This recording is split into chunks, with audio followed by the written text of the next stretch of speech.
Now it happened on the third day that Esther put on her royal robes and stood in the inner court of the king's palace, across from the king's house, while the king sat on his royal throne in the royal house, facing the entrance of the house.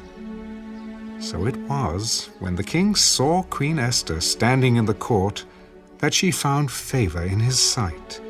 And the king held out to Esther the golden scepter that was in his hand. Then Esther went near and touched the top of the scepter. And the king said to her, "What do you wish, Queen Esther? What is your request? It shall be given to you, up to half the kingdom."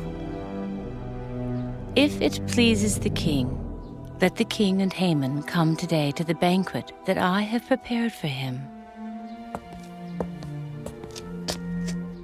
Bring Haman quickly, that he may do as Esther has said.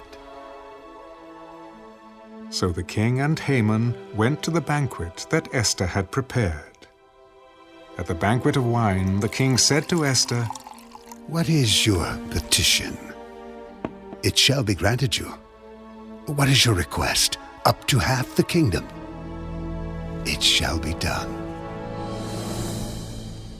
My petition and request is this: if I have found favor in the sight of the king, and if it pleases the king to grant my petition and fulfill my request, then let the king and Haman come to the banquet which I will prepare for them, and tomorrow I will do as the king has said. So Haman went out that day joyful and with a glad heart. But when Haman saw Mordechai in the king's gate, and that he did not stand or tremble before him, he was filled with indignation against Mordechai. Nevertheless, Haman restrained himself and went home. And he sent and called for his friends and his wife Zeresh.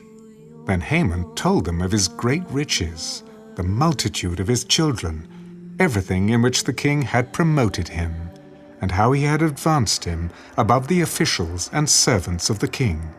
Besides, Queen Esther invited no one but me to come in with the king to the banquet that she prepared. And tomorrow I am again invited by her, along with the king. Yet all this avails me nothing, so long as I see Mordechai, the Jew, sitting at the king's gate.